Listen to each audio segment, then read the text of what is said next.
समय की क्षेत्रीय कौशल विकास पुनर्वास और दिव्यांगजन सशक्तिकरण केंद्र सीआरसी लखनऊ के द्वारा आयोजित किए जाने वाले आज के इस विशिष्ट लेक्चर सीरीज में जुड़ रहे आप सभी पुनर्वास व्यवसायिकों, विशेष शिक्षकों तथा विशेष शिक्षा में विशेष आवश्यकता वाले बालक एवं बालिकाओं की आवश्यकताओं की पूर्ति करने वाले सभी वैशिष्ट जनों का संपूर्ण सीआरसी परिवार की तरफ से मैं इस पटल पर बहुत बहुत स्वागत, वंदन और अभिनंदन करता हूं।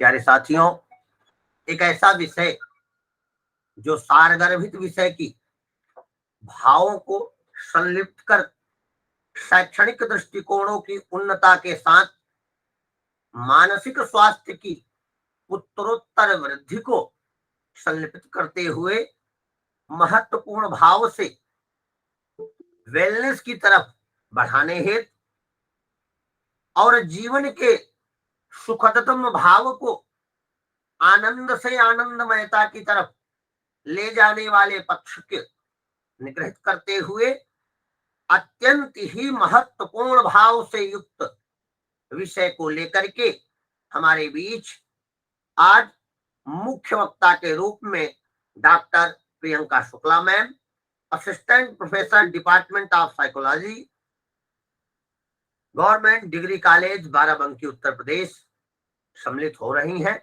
पधार रही हैं और जो आज अत्यंत ही महत्वपूर्ण विषय psychological wellness for person with disability पर अपने महत्वपूर्ण भाव हम सभी के बीच में रखेंगी। आज के कार्यक्रम को कोऑर्डिनेट कर रहे श्री राजीव रंजन सर, श्री जी शंकर गणेश सर, मुकलेश कुमार सर, गार्गी खरे मैम।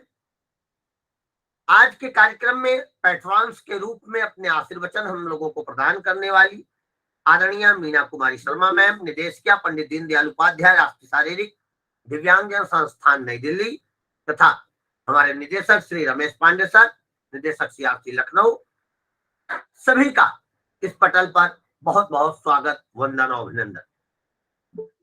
एक महत्वपूर्ण विषय और महत्वपूर्ण विषय पर अत्यंत ही महत्वपूर्ण विशेषज्ञता प्रदान करने हेतु एक महत्वपूर्ण ओजस्वी वक्ता के रूप में आज जिनका उद्बोधन हम सभी प्राप्त करेंगे, डॉक्टर प्रियंका शुक्ला मैम की प्रस्तुतियां की विशेषज्ञता हमारे बीच आए, कार्यक्रम अपनी परिधि को प्राप्त हो और हम शिष्टता के साथ इसको स्थापित करें। इन सभी भावों की पूर्णता को एक रूप करते हुए मैं कार्यक्रम की प्रथम पंक्ति में अपने आशीर्वचन प्रदान करने हेतु मुख्य कार्यक्रम आयोजक आदरणीय Shri Rajiv Ranjan sir, assistant professor speech and hearing CRC Lucknow को सादर आमंत्रित करता हूं कि सर आप आए और कार्यक्रम के इस उद्घाटन सत्र में अपना आशीर्वचन प्रदान कर हम सभी को अनुग्रहित करें। आदरणीय Rajiv Ranjan sir. Thank you sir. Thank you Nagesh sir. सबसे पहले मैं आप सभी लोगों का जो हमारे बीच हमारे जितने भी पार्टिसिपेंट्स आज के इस ऑनलाइन वेबिनार में जुड़े हुए हैं सबका सादर अभिनंदन और हार्दिक स्वागत करना चाहूँगा।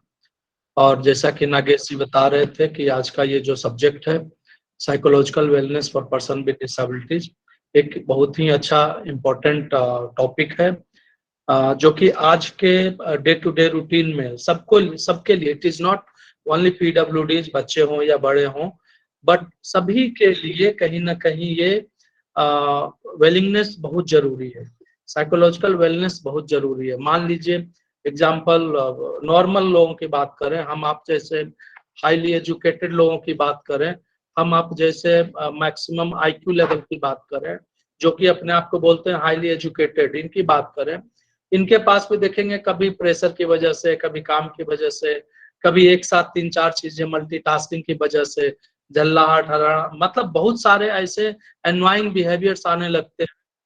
तो ये भी मैं बोलूंगा कि these are also comes under psychological wellness. ऐसा नहीं है कि हाँ एक ही है खाली पीडब्ल्यूडी को ही दिक्कत है, ये सभी लोगों को दिक्कत है। तो आज का जो सब्जेक्ट है इट इज वेरी नाइस।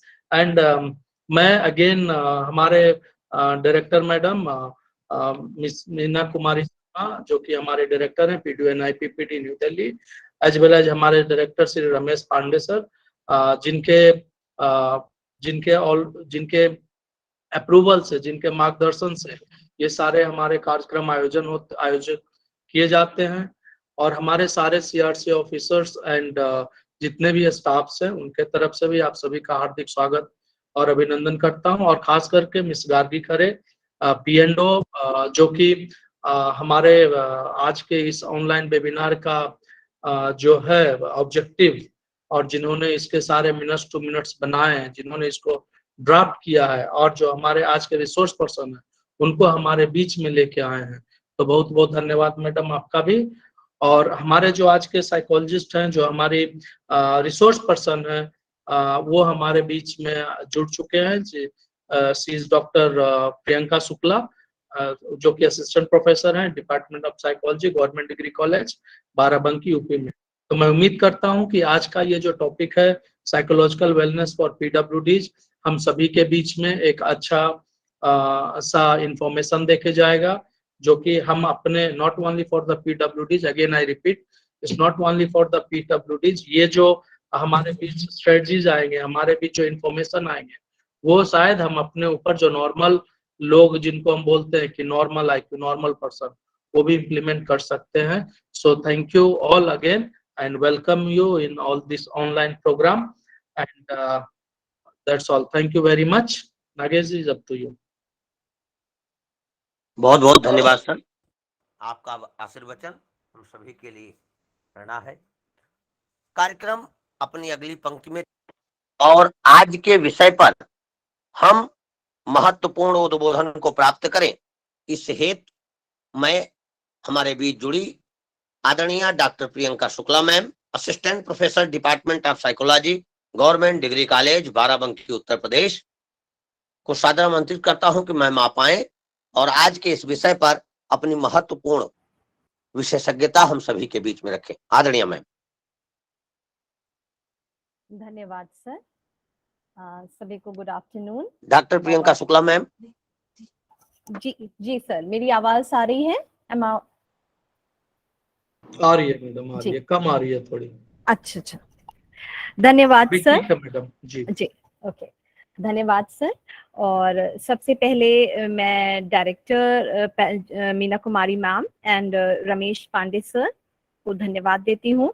साथ में जितने भी प्रोग्राम कोऑर्डिनेटर्स हैं उनको धन्यवाद करती हूँ कि आपने मुझे ये अपॉर्चुनिटी दी और इतने पर्टिनेंट टॉपिक पर बोलने के लिए मुझे मौका मिला है, जिसको पढ़ते हुए और जिसको जो मेरी साइकोलॉजिकल प्रैक्टिसेस हैं उसको मैंने ये समझा कि अगर इस पॉपुलेशन पर अगर हम इनको इम्प्लीमेंट करना स्टार्ट कर दें तो काफी कुछ हम उनकी लाइफस्टाइल में चेंज ला करके, उनकी साइकोलॉजी को स्ट्रॉन्ग बना करके उनकी लाइफ को हम सिंपल बना सकते हैं। जो उन्हें लगता है कि ये उनकी कठिनाई है या उनके लिए बहुत मुश्किलात भरी एक जिंदगी उनके लिए हो जाती है, लेकिन वास्तविकता यही है, साइकोलॉजी कहती है कि हम अपने अगर परसेप्शन को बदलते हैं, हम अपने मनोभाव को बदलते हैं, तो स्थितियां जैसी भी हों हमें जीने की कला आ ही जाती है। तो उसी पर जो भी मेरे अनुभव रहे हैं या जो भी मैंने मनोविज्ञान में सीखा है उसी ज्ञान को आपके साथ शेयर करूंगी।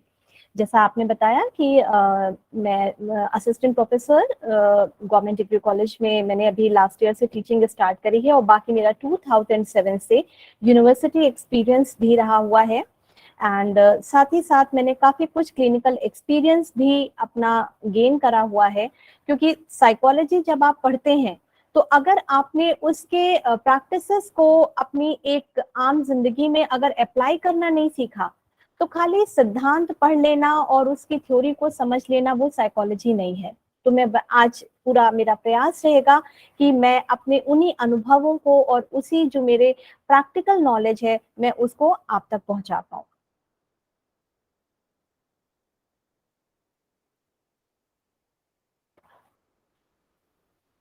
मैं बस अपना प्रेजेंटेशन सेट करना चाह रही हूँ, just give me 1 minute.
Gargi, क्या मेरी स्लाइड्स विजिबल हैं? Yes ma'am, okay okay, thank you.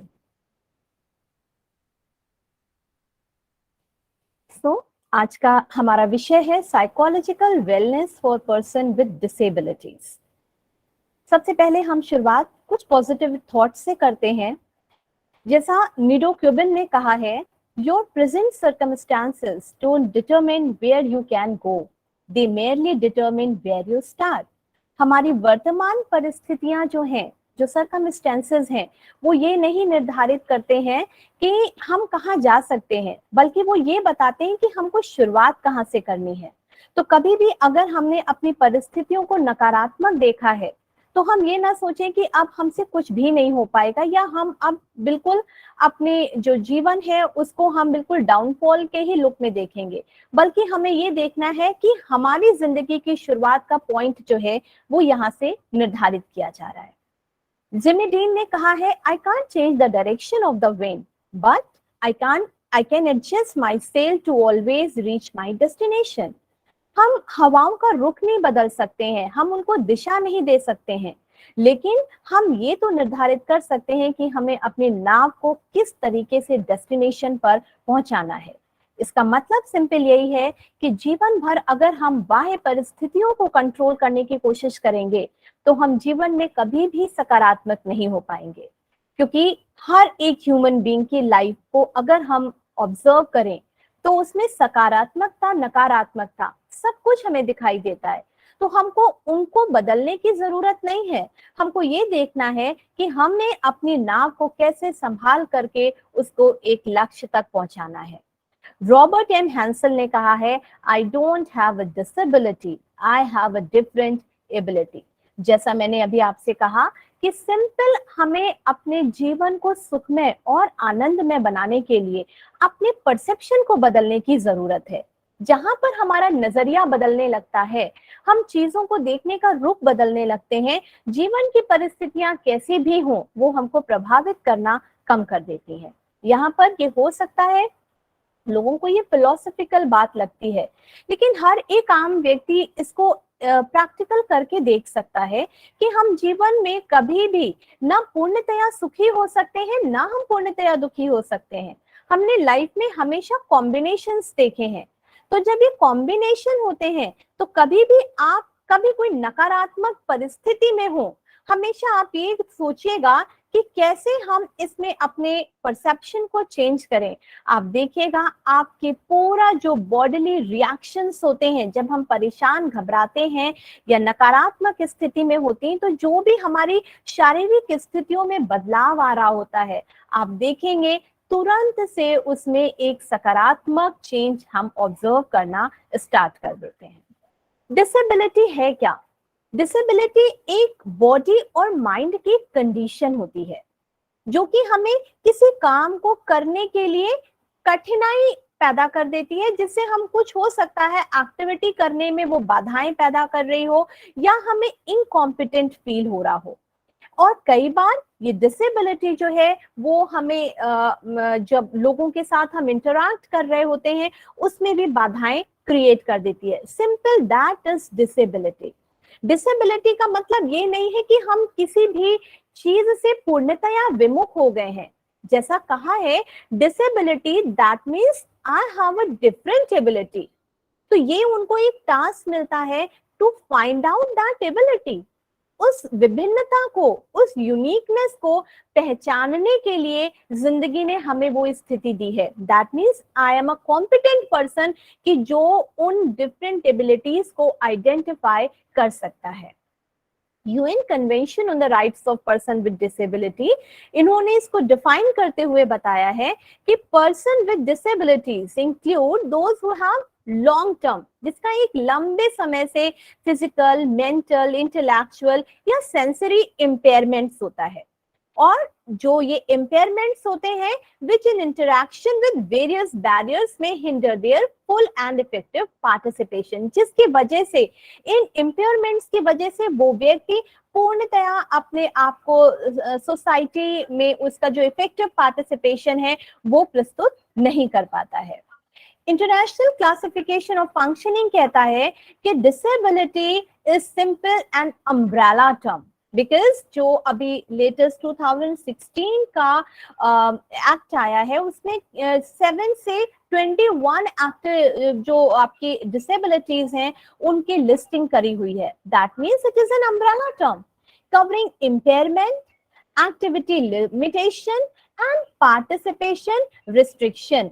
Because WHO का जो डिस्क्रिप्शन है वो ये बताता है कि जो WHO का क्लासिफिकेशन है, अकॉर्डिंग टू दैट डिसेबिलिटी को उन्होंने कहा है कि impairment, active limitation and participation restriction, in 3 dimensions में हम क्लासिफाई या उनका वर्गीकरण कर सकते हैं. इम्पेयरमेंट, दैट मीन्स कि कोई बॉडी स्ट्रक्चर या फंक्शन है उसका कंप्लीटली लॉस है या उसकी एब्सेंस है, like loss of limb, loss of vision और memory loss.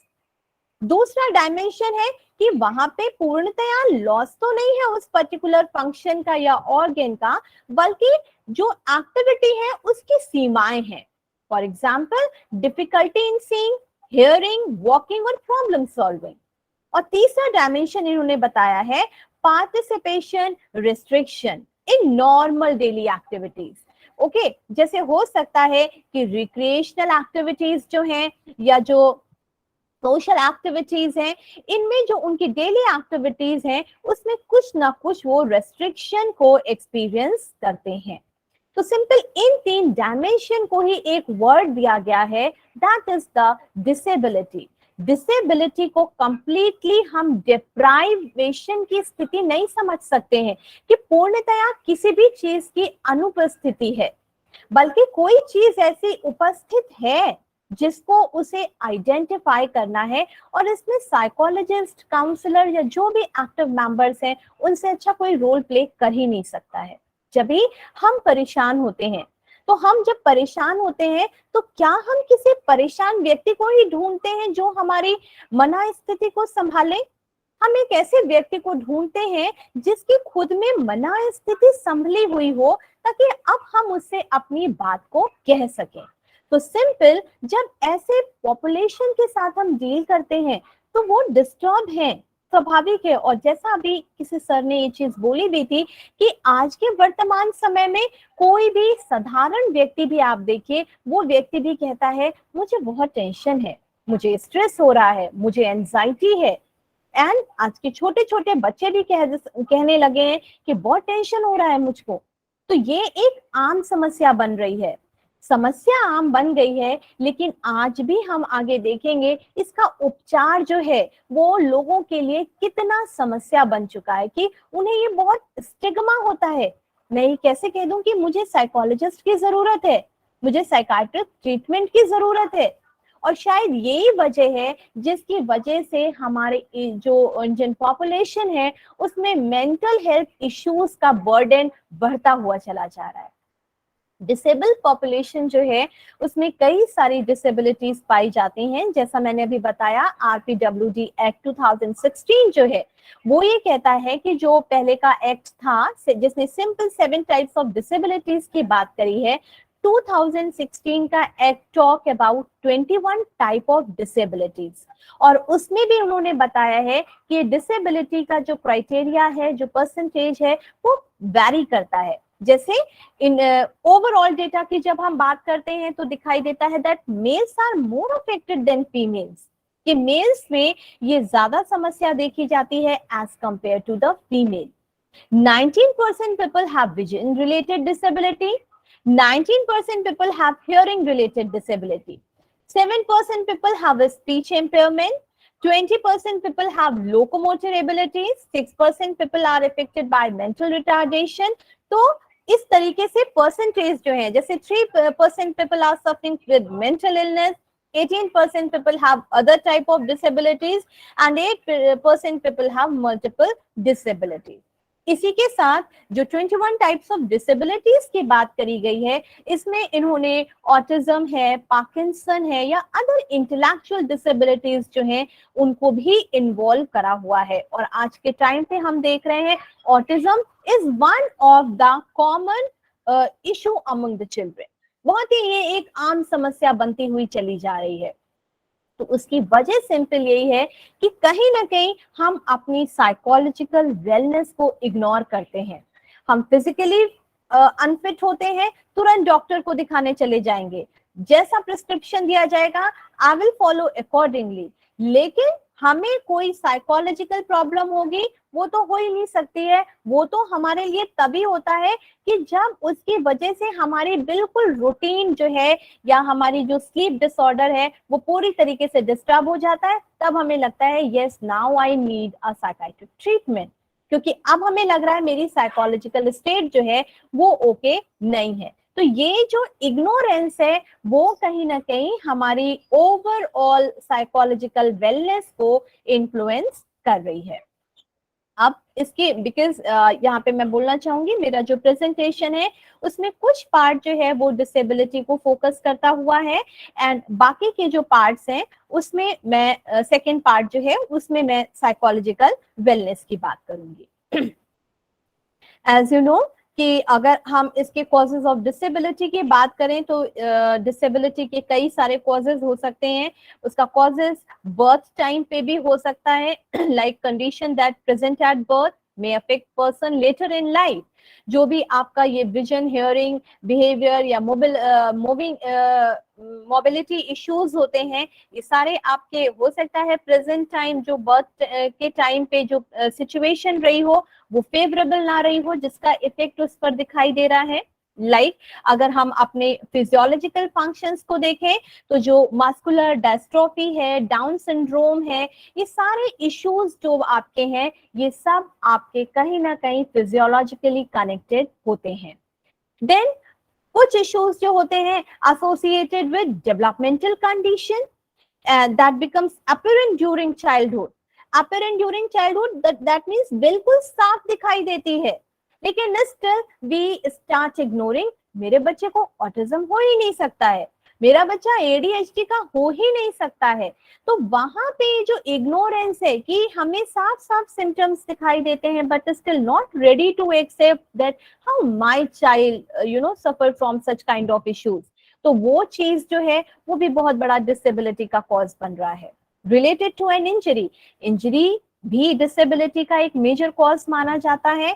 Long standing condition of a body like जो डायबिटीज है या जो आपका डायबिटीज की वजह से जो विजन लॉस या जो अदर इश्यूज आते हैं वो भी आपके डिसेबिलिटी के कॉज माने जाते हैं। एंड डिसेबिलिटी के जो कुछ कॉजेज होते हैं वो प्रोग्रेसिव होते हैं। Progressive that means time to time वो बढ़ते चले जाते हैं, उनका इंक्रीमेंट होता है, जैसे मस्कुलर डिस्ट्रॉफी।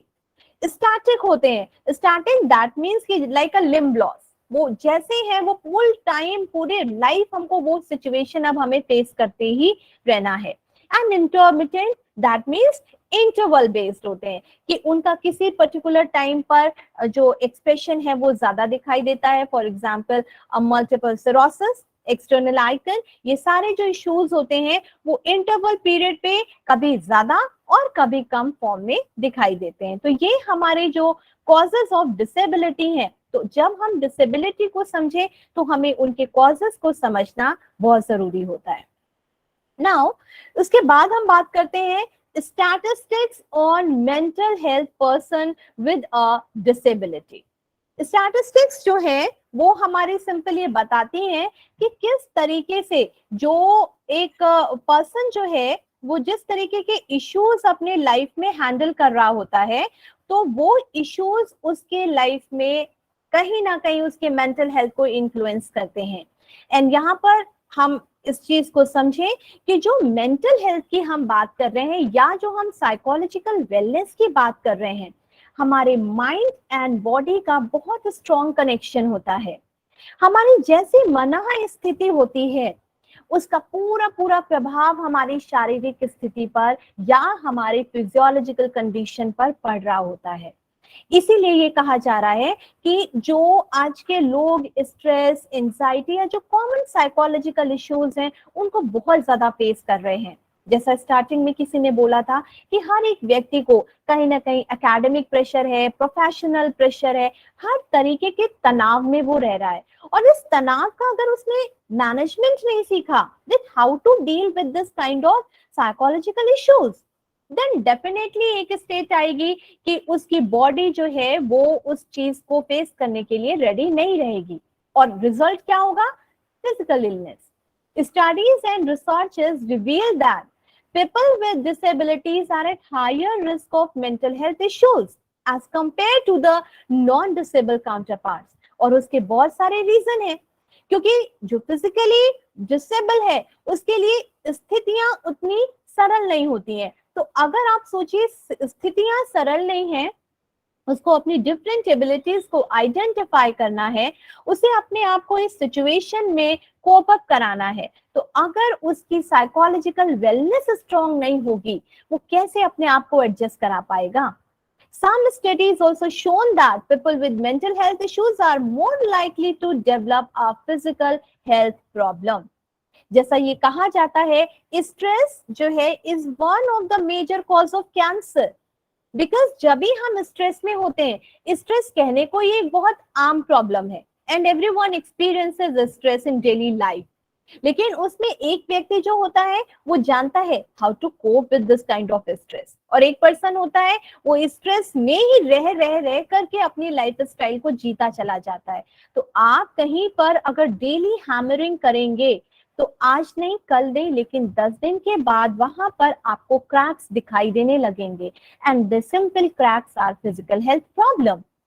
तो उन मेंटल हेल्थ इश्यूज को हमको मैनेज करना, उनको कोप अप करना सीखना पड़ेगा। एक स्टडी 2018 में हुई है जो ये बताती है कि 32.9% of adult with disabilities experience frequent mental distress, and the frequency is almost 5 times more as compared to the adult without disabilities. That means stress तो common है, लेकिन जो stress हो रहा है उसका रिजल्ट हमारी जो बॉडीली स्टेट है उस पर दिखाई देना शुरू हो जाता है। वो हमारी पूरी तरीके से जो फिजिकल एबिलिटीज है उनको भी डिस्टर्ब करना स्टार्ट कर देती है। तो रीजन क्या है जिससे हमारी मेंटल हेल्थ इफेक्ट हो रही है? Societal constraint. अभी भी हमारी सोसाइटी में बहुत ज्यादा अवेयरनेस की जरूरत है। I was watching video when I was just preparing my today's lecture, तो मैंने वहां पर देखा एक बहुत सुंदर वीडियो था। एक बच्चा अपना पेरेंट्स जो थे वो अपना बच्चा उसका बर्थडे सेलिब्रेट करने के लिए उसको मॉल में लाते हैं, एंड वो बच्चा जो है वो पीडब्ल्यूडी है, तो वो प्रॉपरली उसकी एक्टिविटी जो है वो कहीं ना कहीं इम्पेयर्ड दिखाई दी है। तो उसमें सामने वाला उसको बोल देता है कि if your child is like that, आप उसको एक सोशल प्लेस में क्यों लेकर के आए हैं? सो यहाँ सोसाइटल कंस्ट्रेंट क्या दिखाई दे रहा है? क्या हम पीडब्ल्यूडीज को उनसे एक नॉर्मल लाइफ जीने का तरीका ही छीन लेंगे, उनको नॉर्मल एंजॉयमेंट और हैप्पीनेस से दूर कर देंगे? तो सोसाइटल कंस्ट्रेंट को हटाने के लिए अवेयरनेस की बहुत जरूरत है, सोसाइटी की मेंटालिटी को बदलने की जरूरत है, बिकॉज ये मेंटल हेल्थ को इन्फ्लुएंस कर रही है।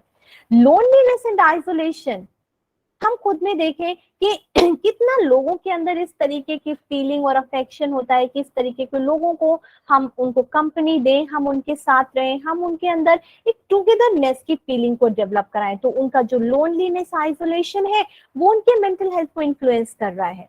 लैक ऑफ इंटीग्रेटेड केयर, अभी जैसा मैंने बताया, फिजिकल हेल्थ तुरंत डॉक्टर के पास जाएंगे, मेंटल हेल्थ या साइकोलॉजिकल ट्रीटमेंट इतना जरूरी नहीं है, और जब जरूरी नहीं है start affecting mental health.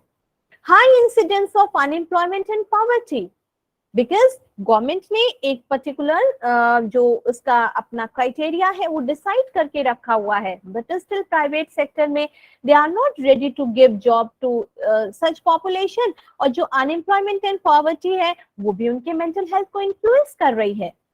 Communication barrier, जैसा हमने बताया कि अभी हम उतना ओपन नहीं हो पाते हैं अपनी मानसिक स्थिति के बारे में लोगों से बात करने में, तो वो जो कम्युनिकेशन बैरियर है, या हम किसको बोले कि हमें इस तरीके की साइकोलॉजिकल इश्यूज हो रहे हैं, वो भी मेंटल हेल्थ का एक फैक्टर बन रही है। And the costing. कॉस्टिंग जैसा है कि हम फिजिकल हेल्थ पे तो कॉस्टिंग इट्स ओके, लेकिन मेंटल हेल्थ के लिए किसी तरीके का कोई खर्चा we are not ready to bear that. तो ये सारे जो स्थितियां हैं, ये जो फैक्टर्स हैं, ये मेंटल हेल्थ को इन्फ्लुएंस करते हैं। अब हम शुरुआत करते हैं साइकोलॉजिकल वेलनेस की, कैसे हम मेंटेनेंस कर सकते हैं, कैसे हम उसको प्रमोट कर सकते हैं। सो आप खुद भी जानते होंगे कि कितने सारे ऐसे डिसेबल्ड पर्सन हैं जिन्होंने हमारे सामने एक अपना एक स्टैंडर्ड सेट करके हमको दिया है that how to enjoy, how to celebrate this situation, because disability is a state of mind. Disability क्या है? उस पर्सन को एक असिस्टेंस की जरूरत है। हम और आप सोचें कि कौन पर्सन ऐसा दुनिया में है जिसको असिस्टेंस की जरूरत नहीं है। एक इवन बॉस भी है तो उसको अपने असिस्टेंट की जरूरत पड़ती है, उसको भी अपने पियोन की जरूरत पड़ती है, उसको भी अपने स्टाफ की जरूरत पड़ती है। कोई डॉक्टर हो उसको नर्स की जरूरत पड़ती है, कोई अगर पायलट है तो उसको फ्लाइट में अपने असिस्टेंट की जरूरत पड़ती है, क्योंकि हम अपने सीमित काम ही कर सकते हैं। हम चाहें कि हम ऑलराउंडर बन पाए तो ऐसे बहुत ही कम लोग होते हैं। तो disability is a state of mind, it is not any kind of condition. Life हमारे लिए टफ हो सकती है, लेकिन हमारी जो अपनी मेंटालिटी है वो उसको आसान बना सकती है। Dealing with tougher obstacle than others, it is very true. PwDs के अंदर वो क्षमताएं होती हैं जिससे वो बाधाओं को बहुत लंबे समय तक झेल पाते हैं। And disabled people are sometimes just as capable of doing extraordinary things as people who are not. Albert Einstein, जो इतने पॉपुलर मैथमेटिशियन फिजिसिस्ट हुए और उनके अंदर भी लर्निंग डिसेबिलिटी थी, did not speak until age 3 साल तक उनको बोलने की क्षमता उनके अंदर नहीं डेवलप थी। लेकिन इन्होंने इस डिफिकल्ट टाइम को, क्योंकि डिफिकल्ट टाइम क्या था कि he had a very difficult time in school, क्योंकि वो मैथ्स में बहुत वीक थे, and it was also very hard for him to express himself through writing. अब ऐसी लर्निंग डिसेबिलिटी के बावजूद एल्बर्ट आइंस्टीन हम सबकी जुबान पर उनका नाम रहता है। अलेक्जेंडर ग्राहम बेल, क्या इन्वेंशन उन्होंने करा, बट देखिए उनकी भी लर्निंग डिसेबिलिटी थी। स्टीफन हॉकिंग जो फिजिसिस्ट थे, मैथमेटिशियन थे, एक लो गैरिक्स डिजीज जिसको हम ALS कहते हैं, बेसिकली वो हमारे नर्वस सिस्टम को वीकन करती है और उनकी पूरी लाइफ व्हील चेयर पे रही है, and always need a computer to speak. लेकिन हम देखें कि हॉकिंग्स ने भी मैथमेटिशियन और फिजिक्स एरिया में अपना कितना इंपॉर्टेंट कंट्रीब्यूशन दिया हुआ है। सुधा चंद्रन, इंडियन एक्ट्रेस, जो कि अपने पैर से ही डिसेबल हुई, लेकिन finally she is an expert in a Bharatnatyam, like famous as a Bharatnatyam dancer. Tom cruise जो कि हॉलीवुड स्टार हैं, जिनके बारे में हम सभी लोग जानते हैं कि like he is like a super star of a Hollywood, लेकिन उनकी भी अगर आप हिस्ट्री देखेंगे लर्निंग डिसेबिलिटी से सफर कर रहे थे। ओके, उनके भी कहीं ना कहीं ये जो डिसेबिलिटी थी उस पर उन्होंने जीत हासिल करी, suffering from a dyslexia. And finally जो उनका स्कूल पीरियड था वो तो बहुत ब्राइट नहीं हो पाया, लेकिन हिम्मत नहीं हारी, एंड फाइनली आज हर एक बच्चा जानता है कि टॉम क्रूज हॉलीवुड में क्या अपनी पोजीशन रखते हैं। तो these are the stories of a disabled person, जो कि हमें ये बताते हैं कि हमें किस तरीके से अपने जो जीवन की नकारात्मकता है उसको खत्म करके जीवन में सकारात्मकता ढूंढनी पड़ेगी। बिकॉज वी डोंट नो कि हम, ये हमारी अपनी चॉइसेस हैं, हमें कैसी लाइफ चाहिए, हमें पॉजिटिव चाहिए, नेगेटिव चाहिए। पॉजिटिव चाहिए है, मेहनत करनी पड़ेगी, अपनी जो वायरिंग है, इनर वायरिंग है ब्रेन की, उसको बदलना पड़ेगा।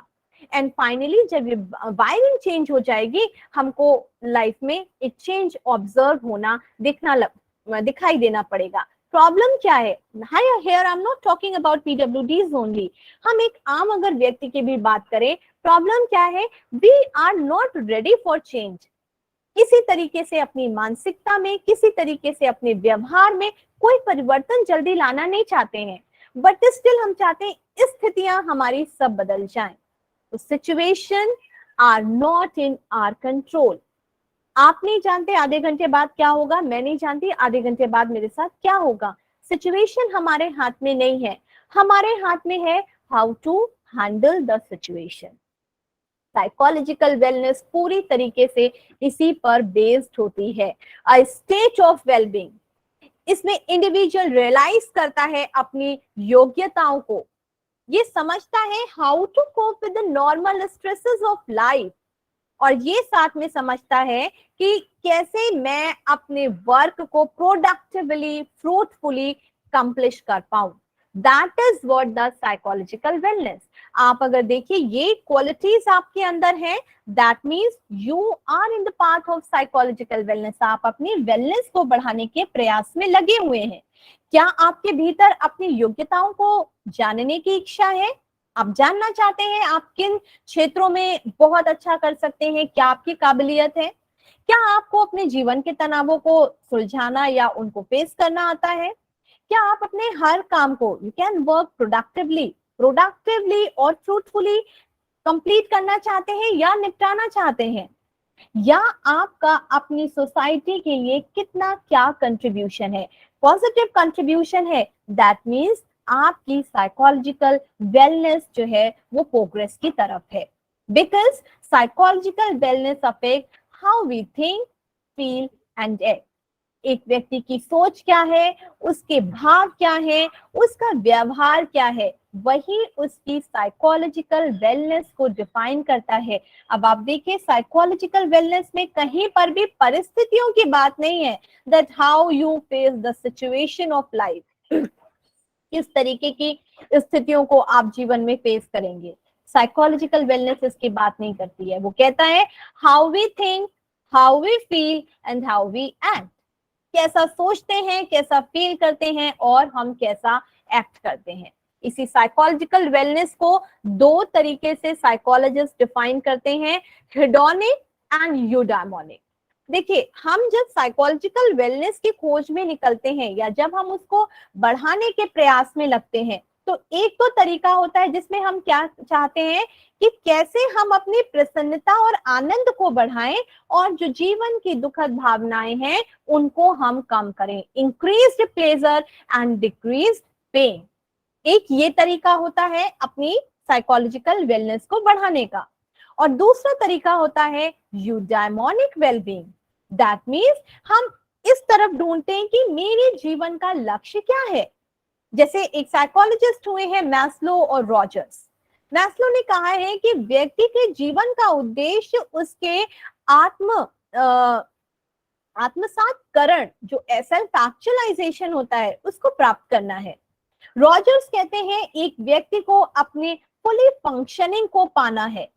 क्या हम इस तरीके से अपनी वेलबींग को बढ़ाने का प्रयास कर रहे हैं, तो हम यूडाइमोनिक कॉन्सेप्ट को फॉलो करते हैं कि मेरे जीवन का लक्ष्य क्या है, मेरे जीवन का उद्देश्य क्या है और मैं कैसे अपने जीवन को मूल्यवान बनाऊं। ये आपका यूडाइमोनिक अप्रोच होता है। तो मनोवैज्ञानिक के दो अप्रोचेस के साथ अपने वेलबींग को बढ़ाने की बात करते हैं। या तो व्यक्ति अपनी प्रसन्नता को बढ़ाएगा और दुखद घटनाओं को कम करने के प्रयास में लग जाएगा, या व्यक्ति पूर्णतया अपने जीवन को उद्देश्यवान या अर्थपूर्ण बनाने के प्रयास में लग जाता है। कैरल रिफ मॉडल जो है उन्होंने बताया है कि जो पर्सन का यूडाइमोनिक कॉन्सेप्ट होता है वो जुड़ा होता है कि देखिए व्यक्ति के भीतर अगर सेल्फ एक्सेप्टेंस है, मेरी जैसी भी परिस्थितियां हैं या मैं जैसा भी हूं, उसका पॉजिटिव एटीट्यूड है अबाउट सेल्फ, दैट मीन्स वो अपने आप को स्वीकार रहा है, स्वीकार करके वो जीवन में आगे बढ़ रहा है, तो डेफिनेटली वो बढ़ेगा। और जब व्यक्ति उस पॉजिटिव पार्ट को हटा करके अपने जीवन की उस स्थिति को नकारात्मकता के रूप में देखने लगता है, वो अपनी वेलनेस को खोने लगता है। एनवायरमेंटल मास्टरी, दैट मीन्स जो भी मेरी अपॉर्चुनिटीज हैं, जो भी मैं अपनी सिचुएशन और अपने एनवायरनमेंट में मैं क्या कर सकता हूँ, क्या मैं बेस्ट अपनी एक्टिविटीज प्रेजेंट कर सकता हूँ। एनवायरमेंटल मास्टरी होती है कि जो भी मेरे जीवन में चुनौतियां हैं मैं उनको अवसर में बदलूंगा। जो भी मेरे पास एनवायरमेंटल फैक्टर्स हैं मैं उनको बेटर मैनेजमेंट के साथ आगे बढ़ूंगा। पॉजिटिव रिलेशन विद अदर्स, कि कैसे हम अपनी मीनिंगफुल रिलेशनशिप बनाएं, कैसे हम अपने लोगों के साथ इंटीमेट हो पाए। देखिए रिलेशनशिप जो फैक्टर होता है वो हमारी वेलबींग को बढ़ाने में बहुत इंपॉर्टेंट रोल प्ले करता है। ये माना जाता है एक व्यक्ति के पास जितना अच्छा उसका स्ट्रॉन्ग सपोर्ट सिस्टम होता है, उसकी फैमिली, उसके पेरेंट्स, उसके जो भी अपने हैं, यदि उसको बहुत पॉजिटिव सपोर्ट दे रहे होते हैं तो व्यक्ति डेफिनेटली पॉजिटिव चेंज की तरफ आगे बढ़ता है। Personal growth, new experiences gain करने की उसको चाह है, रिकॉग्नाइज करना चाहता है और अपने बिहेवियर को बदलना चाहता है, उनमें सुधार लाना चाहता है। Personal growth, purpose in life, strong goal orientation and conviction that life holds meaning। आपने सुना होगा कि एक डॉक्टर फ्रैंकल हुए हैं, उन्होंने बेसिकली समझिए वो नाजीज कैंप के सफरर रहे हैं। पूरा परिवार उन्होंने अपना नाजी कैंप में खोया है, जो कॉन्सेंट्रेशन कैंप्स थे, जो बेसिकली जर्मन वॉर के टाइम पे जो जितने भी ज्यूज थे उनको कैदी बनाया गया था और उनको कॉन्सेंट्रेशन कैंप में रख के प्रताड़ित करा जाता था। फ्रैंकल उसमें से निकल के आए थे और फ्रैंकल ने क्या पाया कि जब वहां से वो निकल के आए, उन्होंने लिखा है कि कैसे मैंने उस कैंप में रह करके अपने जीवन के उद्देश्य को जाना है और जीवन में अपनी एक मीनिंग को आइडेंटिफाई करा है। तो फ्रैंकल को आप पढ़िएगा तो आप ये जानेंगे कि जीवन की कॉम्प्लेक्सिटी कभी भी हमको आगे बढ़ने से रोक नहीं सकती है। एंड ऑटोनॉमी, अपने बिहेवियर को, अपनी सिचुएशन को कंट्रोल करने के लिए मैं सक्षम हूँ। I am completely independent of social pressure, किसी तरीके का कोई भी सामाजिक जो प्रभाव है वो मुझे प्रभावित नहीं करेगा। लोगों की बातें, लोगों के टॉन्ट्स, लोगों के विचार, लोगों की जो नकारात्मक सोच है वो मुझे प्रभावित नहीं करेगी, क्योंकि मेरी सोच से मैं अपनी जिंदगी को डील करूंगी। तो रिफ ने बताया है कि ये अगर 6 फैक्टर्स हमारी लाइफ में होते हैं, हमारी साइकोलॉजिकल वेलनेस हमेशा इम्प्रूवमेंट या एनहांसमेंट की तरफ बढ़ती हुई हमको दिखाई देती है। इसके अतिरिक्त देयर आर सर्टेन स्ट्रैटेजीज जो कि हमारे साइकोलॉजिकल वेलनेस को बढ़ाती हैं। साइकोलॉजिकल वेलनेस को बढ़ाने के लिए बहुत जरूरी है रिलैक्सेशन। हम लोग इतना सुनते हैं मेडिटेशन के बारे में, या जो हमारा एक सिंपल कॉन्सेप्ट है माइंडफुलनेस का। माइंडफुलनेस के साथ साथ जो हमारे पुराने थेरेप्यूटिकल टेक्निक्स माने जाते हैं, योग है, प्राणायाम है, these are the best way to relax your physical and mental state. हमें अगर पूर्णतया अपने आप को रिलैक्स करना है, हम इन पद्धतियों में अपने समय को कंट्रीब्यूट करें। म्यूजिक सुने, जर्नलाइजिंग, दैट मीन्स अपने जो भी विचार आ रहे हैं उनको लिखें, अपनी जो भी विचार हैं, भावनाएं हैं, उनको अभिव्यक्त करें। तो देखिए आपको अपने आप में कितना आप तनाव फ्री और कितना रिलैक्स्ड एक्सपीरियंस करते हैं। Develop positive identity. Develop identity के लिए जरूरी है आप खुद से पूछिए, हु एम आई, मैं क्या हूं, मैं क्या कर सकता हूं और क्या मैं लोगों से भिन्न कर सकता हूं। That is a develop way to develop positive identity. Support individuals to develop a positive identity. Okay कि क्या क्या चीजें हैं जिनसे मैं अपनी पॉजिटिविटी को बढ़ा सकता हूँ। Individuals with IDD often develop a negative identity, what they can not do, मैं क्या नहीं कर सकता। इंटेलेक्चुअल डेफिशिएंट डिसऑर्डर्स जो होते हैं उसमें उनको सिंपल यही होता है कि दूसरा ये काम कर सकता है बट मैं नहीं कर सकता हूँ। बट यहाँ पे ये जरूरत है जानने की कि हम उसमें अपने आप में पॉजिटिविटी को खोजने की कोशिश करें कि मैं क्या कर सकता हूँ और मैं क्या दूसरों से भिन्न कर सकता हूँ। This is the best way to develop positive identity. Happiness बहुत एक इम्पॉर्टेंट टूल है हमारी लाइफ का जो कि हमारी साइकोलॉजी को कंट्रोल करता है, लेकिन इस टूल को हम सबसे ज्यादा इग्नोर करते हैं क्योंकि हमने ये मान लिया है कि जीवन में तो दुखी रहना it is very very important. दुखी रहना इंपॉर्टेंट नहीं है, अपनी मना स्थिति को बदलना इंपॉर्टेंट है। हैप्पीनेस है क्या? जब हमको पॉजिटिव इमोशंस, दैट मीन्स खुशी है, आनंद है, प्रसन्नता है, गर्व है, ये सारे जब संवेग अनुभव होने लगे, वो स्थिति ही आपकी प्रसन्नता की स्थिति होती है। और उसको भी एक सेलिगमैन मनोवैज्ञानिक हुए हैं, उन्होंने बढ़ाने के तरीके बताए हैं। ग्रैटिट्यूड विजिट, अब कुछ तो जीवन में आपने ऐसा पाया है जो कि आप जिसके लिए किसी अपने ईश्वर को या जिस किसी को भी सुपर पावर को आप धन्यवाद कर सकते हैं, उस ग्रैटिट्यूड को फील करें। क्या आपके अंदर ऐसी चीज है जिसके लिए आप अपने सुपर पावर को धन्यवाद देना चाहते हैं? 3 गुड थिंग्स इन लाइफ, खुश रहने के लिए कोई 3 चीजें ही काफी हैं, उन्हीं को ढूंढ लीजिए आप कि वो कौन सी 3 चीजें हैं जो मुझको जीवन में खुश करती हैं, वो ही आपको पूरे जीवन पर्यंत खुश रखेंगी। यू एट योर बेस्ट, आप अपने आप में बेस्ट हो। अपने सिग्नेचर स्ट्रेंथ को जानिए, क्या है काबिलियत, क्या आपकी यूनिकनेस है, एंड उन्हीं सिग्नेचर स्ट्रेंथ को आप नए तरीके से इस्तेमाल करना सीखिए। यही एक प्रसन्नता का सबसे बड़ा रीजन होता है।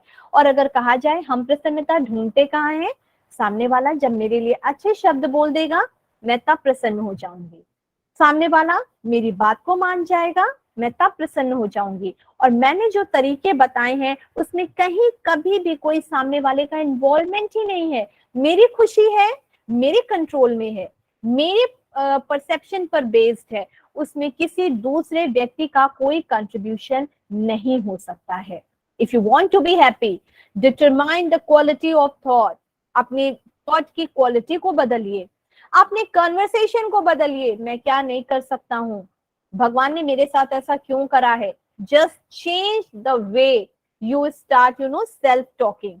अपने उस तरीके को बदलिए, अपने उस तरीके को सोचिए कि क्या भगवान ने खूबी मेरे अंदर दी है और मुझे उसको कैसे इस्तेमाल करना है। डोंट ब्लेम अदर्स, अपनी ना नियति को, ना अपने भाग्य को, ना किसी परिस्थिति को ब्लेम करने वाला व्यक्ति कभी भी प्रसन्न नहीं हो सकता है।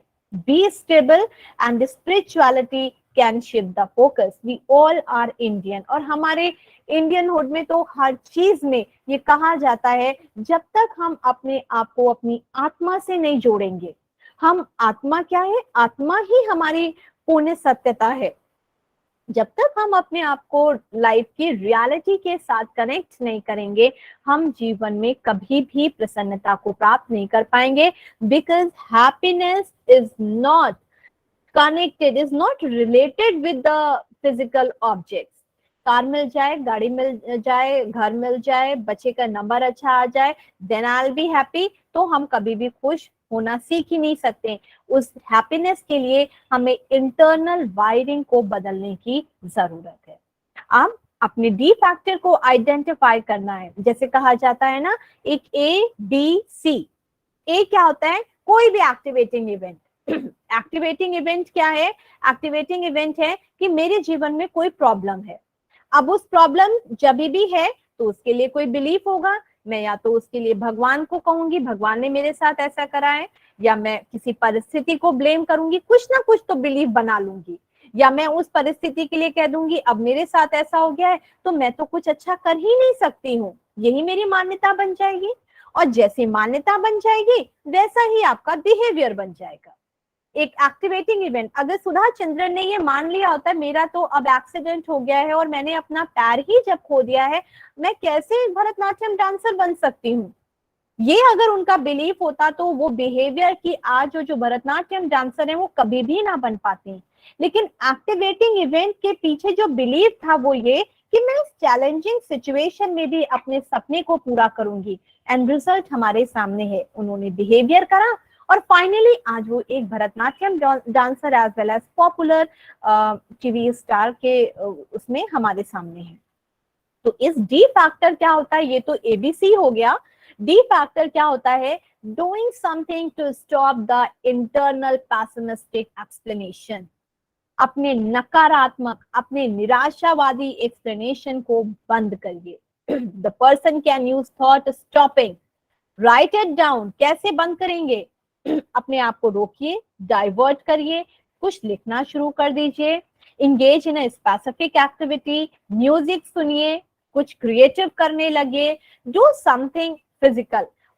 पेड़ों को पानी दीजिए, पेट्स को टहलाने निकल जाइए, या कोई फिजिकल एक्टिविटी में इन्वॉल्व हो जाइए, ताकि वो डिस्ट्रैक्शन जो है वो आपको डेवलप करना पड़ेगा, ताकि ये पैसिमिस्टिक और नेगेटिव एक्सप्लेनेशन बंद हो। Strategy for reminding ourselves that pessimistic explanation for events are only one possible interpretation. और इसके मेथड्स आपके क्या हो सकते हैं कि सिंपल, मेरी सोच है, मुझको ही इसे कंट्रोल करना है। सोच आपको कंट्रोल नहीं करेगी। और प्रॉब्लम हो क्या रही है, हमें लगता है अभी ये विचार आ गया और इस विचार ने तो मुझे प्रभावित कर लिया, अब मैं क्या करूं? विचार को पैदा करने वाली मैं स्वयं हूं।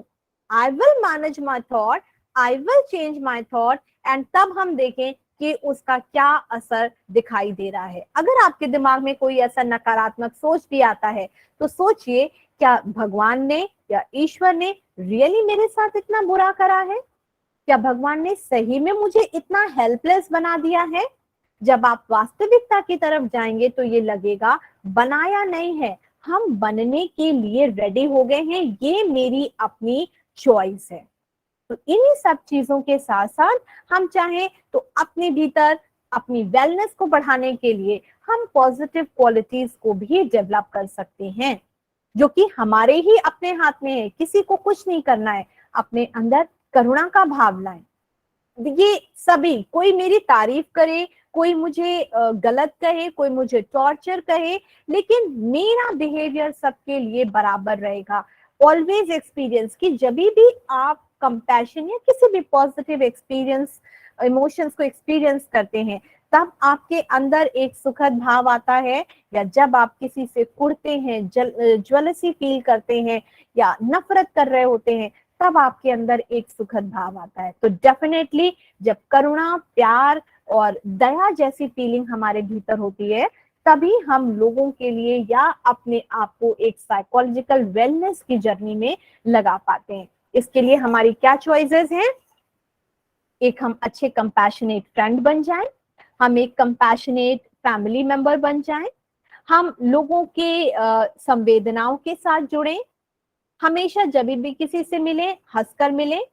लाइक कोई हमें ग्रीट करने से पहले हम लोगों को गुड मॉर्निंग, गुड आफ्टरनून, जो भी हमें ग्रीट करना है हम बोलें, हमेशा दूसरों के लिए उपलब्ध रहें। ये सारे हमारे जो एक्सपीरियंसेस, हमारी एक्टिविटी है, ये बताती हैं कि हमारे अंदर कंपैशन है। जेनरोसिटी, जेनरोसिटी क्या होता है कि गिविंग और doing the things with no thought of repayment. I am doing this thing for you, but मुझे इसके बदले में आपसे कुछ नहीं चाहिए, कोई अटैचमेंट नहीं है। ये एक भगवान का ही गिफ्ट होता है। क्या जेनरोसिटी को हम अपने भीतर नहीं डेवलप कर सकते हैं कि जिसमें हम लोगों के लिए, हम जिस तरीके से सक्षम हैं, हम उसी लेवल पर लोगों को हेल्प करना शुरू कर दें। 3 कॉम्प्लीमेंट्स अ डे। अपने आप को ये सोचें कि आज मैं 3 काम तो कुछ ऐसा लोगों के लिए करूंगा जिससे मुझे अपने अंदर ये जो मेरे भीतर ये एटीट्यूड है, ये जो पॉजिटिव फीलिंग है, इसको मुझे डेवलप करना है, जेनरोसिटी की फीलिंग को एक्सपीरियंस करना है। अपनी कंपनी पेरेंट्स को दीजिए, अपना टाइम अपने दोस्तों को दीजिए, अपने मटेरियल पोजेशंस को लोगों के साथ शेयर करिए। जो चीज आपके पास बहुत है उसको लोगों के साथ शेयर करना सीखिए। यही जेनरोसिटी है। हर चीज मेरे ही लिए नहीं है। आप देखिएगा, ये जैसे इन पॉजिटिव क्वालिटीज को आप प्रैक्टिस करेंगे, आपके अंदर उसी तरीके से पॉजिटिव इमोशंस आने लगेंगे। क्रिएटिविटी, कुछ नया करिए। इमिटेशन में वो मजा नहीं है। Imitation is the limitation. Do something new. अपनी जो भी आपके पास जो भी मेंटल एबिलिटीज हैं, जो भी आपके पास चीजें हैं, आप उनमें कुछ नया करने की सोचिए। Creativity, you create your reality. Imitation से तो लिमिटेशन आता है, लेकिन क्रिएटिविटी से वो रियलिटी दिखती है। कुछ लिखिए, अगर आपके अंदर पोइट्री की एबिलिटी है कुछ लिखिए, कुछ क्राफ्ट एबिलिटी है तो कुछ क्राफ्टिंग करिए, make your own greeting cards, अपने लिए कुछ बढ़िया कोलाज बनाइए, कुक समथिंग, प्लांटिंग का शौक है तो प्लांटिंग करिए, आपके कंप्यूटर में इंटरेस्ट है तो do something new, that is your creativity. Write a letter और give a speech, start a photo album. तो जो भी आपको लगता है कि आप कुछ नया करना चाहते हैं, डू दैट। ग्रैटिट्यूड, ग्रैटिट्यूड क्या है? किन चीजों के लिए आप किसी को धन्यवाद दे सकते हैं? Start gratitude journal. आपके पास एक दो चीज नहीं है, लेकिन जो चीजें हैं उनके लिए धन्यवाद दीजिए। Live each day as if it were your last and write thank you note for God कि क्या क्या चीजें आपको इस जीवन में मिली हुई हैं, क्या कभी उनके लिए धन्यवाद करा है? या जो चीज नहीं है, हमारी जनरल टेंडेंसी है हम उसकी कंप्लेन पहले करते हैं, जो मिला है उसको तो हमने फॉर ग्रांटेड ही लेना है। ग्रैटिट्यूड की फीलिंग, कृतज्ञता के भाव को विकसित करें। क्षमा भाव अपने भीतर लाए, भूलने की कि किसी ने मुझे कुछ कह दिया है, इट्स नॉट दैट कि हमने अब गांठ बांध ली है कि इसको तो मुझे मजा चखाना है। फॉरगिवनेस, एक बहुत अच्छा एक्सपेरिमेंट था, उसमें एक टीचर ने क्या करा, एक बच्चे को बोला कि तुम्हारा जो क्लास फ्रेंड्स हैं उनको सामने रखा और बोला जिस जिसके लिए भी तुम्हारे मन में गलत भाव है ना, तो तुम एक एक उनके लिए पोटैटोज जो हैं अपने बैग में डालते जाओ। तो बच्चे ने एक एक क्लास फ्रेंड को देखा, तो किसी के साथ कुछ, किसी के साथ कुछ, और ऐसे ऐसे करते करते बोला अब ये पोटैटो बैग जो है ये तुम्हें अपने स्कूल बैग के साथ डेली लेकर के आना है। बच्चा थकने लगा, बोला what is this, school bag भी लाऊं, ये पोटैटो बैग भी लाऊं? तो बोले कि मैं, बोला बच्चा बोला मैं तो थक जाता हूँ। तो उन्होंने कहा ये थकान तुम्हें दिखाई दे रही है क्योंकि तुम उसको फिजिकली रोज कैरी करके ला रहे हो, तो तुम्हें लग रहा है मैं थक रहा हूँ। और यही तुम यहाँ पर रखे हुए जो हो दूसरों के लिए ज्वेलसी, दूसरों के लिए गलत फीलिंग, दूसरों के लिए रिजेंटमेंट्स, यहाँ पे भी तुम थक रहे हो जिसको तुम एक्सपीरियंस नहीं कर रहे हो। और वो थकान क्या है? वही थकान तुम्हारी एंगर, फ्रस्ट्रेशन, और वही थकान तुम्हारी इन नकारात्मकता की तरफ दिखाई देती है। And the last thing is positive thinking. अब पॉजिटिव थिंकिंग की तो बात बहुत ही कॉमन है, लेकिन इसकी जब हम बात करते हैं तो हम ये सबसे पहले बताते हैं positive thinking is like that, क्या नहीं कर सकता हूँ, पॉजिटिव थिंकर कहता है मैं क्या कर सकता हूँ। लेकिन पॉजिटिव थिंकिंग आएगी कैसे? पॉजिटिव थिंकिंग आएगी आपकी पॉजिटिव अफर्मेशन से। अफर्मेशन क्या होते हैं? कि जो हम कॉन्शियसली अपने बारे में सोच रहे होते हैं, I am healthy and happy, I have lot of energy, I am very powerful soul, I study and comprehend fast. कहीं पे नॉट, नेवर, नीदर, कोई नेगेटिविटी नहीं है। मैं ये कर सकता हूँ, मैं और बढ़िया कर सकता हूँ, मैं इस लेवल पर स्वस्थ हूँ, जहां पर नहीं हूं मैं उसके बारे में क्यों सोचूं।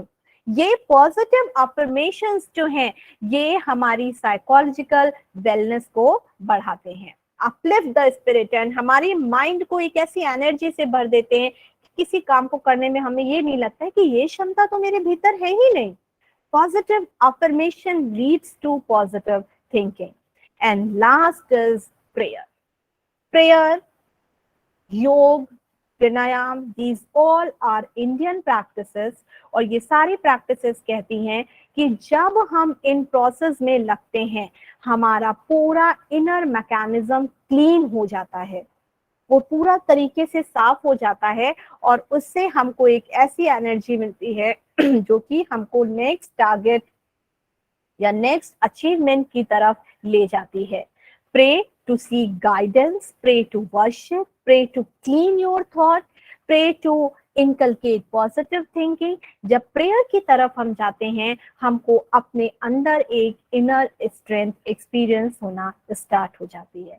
तो ये इतनी सारी प्रैक्टिसेस हैं जो ये बताती हैं कि कितना आसान तरीका है कि हम अपनी साइकोलॉजिकल वेलनेस को अगर थोड़ा थोड़ा डेली प्रैक्टिस करेंगे तो उसे बढ़ा सकते हैं।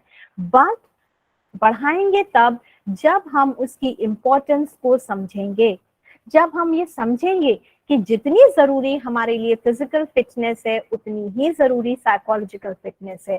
जिस दिन उसकी इम्पोर्टेंस हमने समझ ली, हम अपने वेलनेस को ध्यान में रखेंगे, हम ये ध्यान रखेंगे कैसे हमें उसे बढ़ाना है, कौन से फैक्टर्स उसको इन्फ्लुएंस कर रहे हैं, एंड फाइनली एक दिन ऐसा आएगा कि हम ये कह पाएंगे कि yes, now I am highly charged in a psychological portion, और मेरा जो साइकोलॉजिकल वेलनेस है वो पूरी तरीके से, जैसे मेरे physical fitness fit and fine है वैसे ही मेरी साइकोलॉजिकल फिट एंड फाइन है। कई बार हम इन चीजों को भूल जाते हैं। Body and mind separate entity नहीं है। बॉडी माइंड हमारी एक जॉइंट, और कह सकते हैं ये एक म्यूचुअल एफर्ट से हमारी लाइफ में काम चलता है। आपकी फिजिकल स्टेटस ओके नहीं है, साइकोलॉजी इन्फ्लुएंस हो जाएगी, साइकोलॉजी ओके नहीं है, फिजिकल हो जाएगी। तो दोनों को हमको बराबर पैरामीटर्स में रखना है। हम अगर अपनी फिजिकल फिटनेस का ध्यान देते हैं तो हम अपनी साइकोलॉजिकल फिटनेस को क्यों इग्नोर कर रहे हैं। मैं एक अपना लास्ट एक्सपीरियंस आपके साथ शेयर करूंगी क्योंकि टाइम हमारा खत्म हो रहा है। मैंने कोरोना टाइम पर कई प्लेटफॉर्म्स में काउंसलिंग सेशंस दिए, और उन काउंसलिंग सेशंस में मैंने यही देखा कि हर जगह ये हो रहा था, विटामिन ले लें, और ये हमारे मल्टीविटामिन एंड ऑल जो हैं that is very very important for our body. तो लोगों ने लेमन है, आंवला है एंड ऑल सब के पीछे भाग गए। एंड फाइनली जब मैं सेशंस लेती थी तो मुझे समझ में आया कि if you are physically fit तो क्यों साइकोलॉजिकल फिटनेस की कमी आ रही है। वो इसलिए क्योंकि आपने फिजिकली फिटनेस का तो सारा काम कर लिया, लेकिन कोरोना का डर जो बैठा हुआ था, किसने ये सोच लिया था नींबू खाने से मुझे कोरोना नहीं होगा। नींबू खा रहे थे बट स्टिल फियर था। उस फियर को नहीं हटाया तो वो फिजिकल इफेक्ट भी आपका नहीं दिखाई देगा। और फाइनली रिजल्ट क्या होगा जो आज के समय पे हम देख रहे हैं, neither we are psychologically fit not physically fit. दोनों लेवल पे हम कहीं ना कहीं प्रॉब्लम्स को फेस करते हैं। तो इसलिए दोनों हेल्थ को इम्पोर्टेंस देते हुए दोनों प्रैक्टिसेस में लगे। मुझे नहीं लगता है कि कोई भी ऐसी मैंने स्पेशल प्रैक्टिस बताई है जिसके लिए आपको बहुत टाइम लगाना पड़ेगा। सारी प्रैक्टिसेस आपकी इनर प्रैक्टिसेस है। Simple change your thinking and feeling, behaviour में वो ऑटोमेटिक दिखाई देने लगेगी। आप ये सोचिए किससे फायदा मिल रहा है, बस आप उन्हीं प्रैक्टिसेस में लग जाइए and finally you will receive the ultimate state of psychological wellness. Thank you so much. Over from my side. Thank you so much ma'am, thank you so much. आपने इतने महत्वपूर्ण विषय पे प्रकाश डाला, उसके लिए आपका बहुत बहुत धन्यवाद। इसी के साथ हम अपने अगले चरण की ओर बढ़ते हैं। अगर किसी पार्टिसिपेंट्स को कोई क्वेश्चन पूछना है, मैं रिक्वेस्ट करूंगी कि जो हमारे पार्टिसिपेंट्स हमारे साथ जुड़े हैं वो कोई प्रश्न पूछना चाहते हैं हमारे आज के गेस्ट स्पीकर प्रियंका मैडम से, तो आप पूछ सकते हैं। आप सभी लोगों को अनम्यूट कर दिया गया है, आप लोग अपने सवाल रख सकते हैं।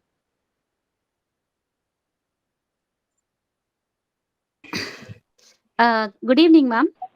Good evening. हाँ मैम, मेरा क्वेश्चन था, अभी जैसे साइकोलॉजिकल प्रॉब्लम बहुत ज्यादा हो रही है आफ्टर कोविड, तो Yeah. जो बच्चे हैं, जो खास करके पीडब्ल्यूडी वाले जो बच्चे हैं या स्पेशल बोल सकते हैं, स्पेशल नीड्स जो चिल्ड्रन है, तो उनके लिए हमको बिहेवियर की जो प्रॉब्लम बहुत ज्यादा देखने को मिल रही है, सडन बहुत ज्यादा। मतलब Yeah. मैं एक एज अ चाइल्ड साइकोलॉजिस्ट जब वर्क करती हूँ तो बिहेवियर प्रॉब्लम बहुत ज्यादा देखने को मिल रहा है। तो मैम इसके लिए क्या ये बहुत सारी टेक्निक्स यूज करके ही काम किया जा सकता है या छोटे छोटे कुछ पार्ट्स में इनके लिए कुछ किया जा सकता है? ठीक है, फर्स्ट ऑफ ऑल आप ऑलरेडी साइकोलॉजिस्ट हैं, आप ये जानेंगे कि जब भी बिहेवियरल इश्यूज दिखते हैं तो we try to identify the causes, क्या यस मैम। कॉजेस हो रहे हैं। अगर इरिटेशन है, बच्चे का बिहेवियर जो है वो बहुत नेगेटिव है, या एकेडमिक्स में उसने अपना पूरी तरीके से इंटरेस्ट खत्म कर दिया हुआ है, ओके, तो उन फैक्टर्स को पहले हमें आइडेंटिफाई करना है। और उन फैक्टर्स को जब हम आइडेंटिफाई कर लेंगे कि क्या पर्टिकुलर प्रॉब्लम है और क्या उसके कॉजेज हैं, and then start working on it. जैसा कि मैं बताऊं कि बच्चों ने सबसे ज्यादा जो प्रॉब्लम फेस करी है वो एकेडमिक इंटरेस्ट जो है उनका वो खत्म हो चुका है, बिकॉज ऑनलाइन से क्लासेस एनरोल होते थे, फाइनली अभी स्कूल जाना है और फिर से एक प्रॉपर पुराने धरे पे उनकी गाड़ी जो है वो लाना मुश्किल हो रहा है। तो यहाँ पर काउंसलिंग और बच्चों के साथ हम जब बात करते हैं तो टॉक थेरेपी से कोई बेस्ट थेरेपी हो ही नहीं सकती है। यस आप मैम। उसको जितना टॉक थेरेपी से एक्सप्लेन कर सकते हैं उनकी जो उनका रिक्वायर्ड और जो हमारा डिजायर्ड बिहेवियर है, उससे बेस्ट थेरेपी कोई हो ही नहीं सकती। आप उनको प्ले थेरेपी के थ्रू, टॉक थेरेपी के थ्रू उसके रेलेवेंस को समझाइए। जब आपने कॉजेस समझ लिया है ना कि बच्चा जी। क्यों नहीं पढ़ पा रहा है, क्योंकि मे बी उसका इंटरेस्ट खत्म हो गया है, अकॉर्डिंगली आपको उसका जो ट्रीटमेंट प्लान होता है, जिसको हम इंटरवेंशन कहते हैं, वो आपको शेड्यूल करना पड़ेगा। एकदम से अब बच्चे ने इंटरेस्ट खोया है तो ऐसा तो नहीं हम उसके पास कॉपी लेकर के पूरी पूरी बैठ जाए, थोड़े थोड़े से उसका शेड्यूलिंग कराना पड़ेगा। फिर जाकर के वो कहीं एकेडमिक या उसके अंदर बहुत ज्यादा इरिटेशन हो रहा है, बहुत नेगेटिव, सबसे लड़ाई झगड़ा एंड ऑल इस तरीके का हो रहा है, try to identify the factor. जैसा मैं यहाँ पर आपको अपना एक केस बताऊं, मैंने एक बच्चे के अंदर इस तरीके का बिहेवियर देखा कि वो बच्चा बहुत सिंपल काम कूल था, लेकिन फाइनली हो क्या रहा है कि उस बच्चे के अंदर बिहेवियरल चेंज दिखाई दे रहा है, इरिटेशन एंड एक्सप्रेशन में बहुत नेगेटिविटी है। फाइनली जब पेरेंट्स से बात करी तो हो क्या रहा है, बच्चे का अब एकेडमिक रिकॉर्ड तो थोड़ा इन्फ्लुएंस हुआ है कोरोना की वजह से, अभी कोप अप करने का टाइम ही नहीं दे रहे हैं वो। उनको रिक्वायर्ड, भाई मेरे को तो 10 आउट ऑफ 10 ही चाहिए, मुझे तो ऐसा ही रिजल्ट चाहिए, पढ़ाई नहीं कर रहा है, ये नहीं कर रहा है, वो नहीं कर रहा है, तो हमेशा वो ऐसे ही टोन में अपने पेरेंट्स की बातों को सुन रहा है and the result is start imitating. वो भी अब जब पेरेंट्स से बात कर रहा है तो इसी तरीके का कर रहा है। So here you have to teach parents first, change your way of talking and way of behaving towards child, बच्चा ऑटोमेटिकली चेंज होगा। Yes ma'am. कॉजेस को आइडेंटिफाई करके ही हम एक्चुअल बिहेवियर में चेंज ला सकते हैं। एक्चुअली मैम क्या होता है, हम आइडेंटिफाइड कर लेते हैं, बट मोस्ट टाइम ये तो पेरेंट्स ना उस चीज को मानने के लिए तैयार नहीं होते। अब आप यस, ये दैट इज व्हाट, ये तो हम साइकोलॉजिस्ट के पास स्किल होनी ही चाहिए और हमें प्रैक्टिस हमें करनी पड़ेगी कि रियलाइज तो कराना पड़ेगा। या मैम। एक्चुअली 5 साल का बच्चा है, मुझे वो एडीएचडी लग रहा है और वो माइल्ड है। मैंने कहा कि मैंने उनके पेरेंट्स को बोला तो उनके पेरेंट्स से बोला प्लीज मैम टैग मत कीजिए। मैंने बोला मैम मैं टैग नहीं कर रही हूँ, उसको टैग नहीं कर रही हूँ, एक्चुअली मैं बता रही हूँ कि ये प्रॉब्लम जो उसमें मुझे दिख रही है, मैंने जो उसकी स्क्रीनिंग की है, तो मुझे लग रहा है कि एक हम ऐसे वे पे इसके साथ वर्क करके इसको ठीक कर सकते हैं, क्योंकि जो मोस्टली प्रॉब्लम है मैम वो ना उसका बिहेवियर का प्रॉब्लम है, बहुत ज्यादा हाइपर है वो। तो thank you ma'am. Okay, no problem. देखिए कई बार लेबलिंग एंड टैगिंग इश्यूज आ जाते हैं, तो आप स्टार्टिंग में फिर उसको इग्नोर करिए, पेरेंट्स से बोलिए okay fine, we focus on behaviour, do not think about tagging और labelling, but the important thing is बच्चे के बिहेवियर में चेंज आना है, तो you have to cooperate me. आपके बिना कोऑपरेशन के मेरे बिहेवियर चेंज से बच्चे के बिहेवियर में चेंज नहीं आएगा। तो just try to maintain a rapport and simple you will get. Thank you ma'am, have a nice evening. Thank you so much, thank you, thank you so much ma'am. इसी के साथ हम समय के अभाव के कारण हम अपना सेशन यही समाप्त करते हैं और मैं गार्गी खरे धन्यवाद देना चाहूंगी हमारे डायरेक्टर PDU-NIPP के director madam Meena Kumari ma'am का, साथ ही CRC लखनऊ के director mister Ramesh Pandey sir का, जिनके मार्गदर्शन में हम निरंतर इस तरह के प्रोग्राम आयोजित करते रहते हैं। साथ ही मैं धन्यवाद देना चाहूंगी हमारे आज के मुख्य वक्ता, हमारे जो गेस्ट स्पीकर हैं प्रियंका शुक्ला मैम का, जिन्होंने अपने बहुमूल्य समय से एक समय निकाल के हमें इतने महत्वपूर्ण विषय के बारे में जानकारी दी। और अंत में मैं धन्यवाद करना चाहूंगी हमारे सभी कोऑर्डिनेटर और हमारे CRC परिवार का, कि उनके निरंतर सहयोग के कारण हम इस तरह के कार्यक्रम सफलतापूर्वक आयोजित कर पाते हैं। Thank you so much ma'am. और थैंक यू सो मच कारगी, थैंक यू। अभी सभी पार्टिसिपेंट्स को ये जो फीडबैक लिंक है आपके चैट बॉक्स में आ जाएगा और आप वो फिल करके मीटिंग क्लोज कर सकते हैं। Thank you so much. Okay okay, thank you so much, thank you all programme coordinators, धन्यवाद।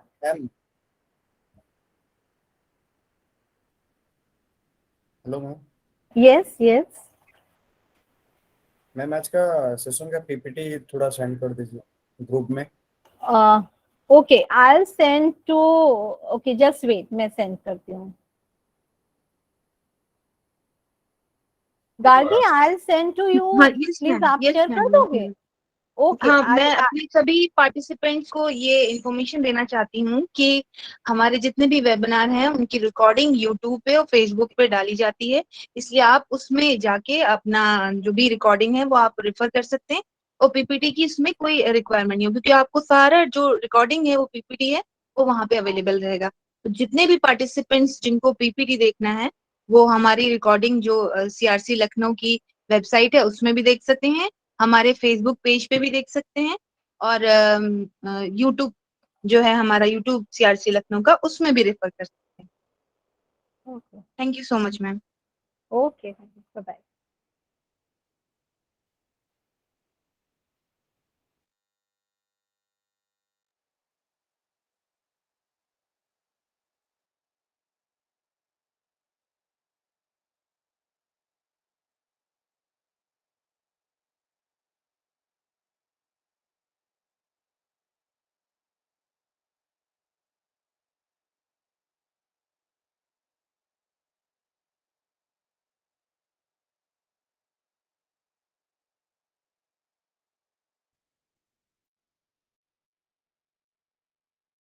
मैं सभी पार्टिसिपेंट्स से रिक्वेस्ट करती हूँ कि वो चैट बॉक्स में दिए गए लिंक को फिल करें और ये वेबिनार लेफ्ट कर सकते हैं।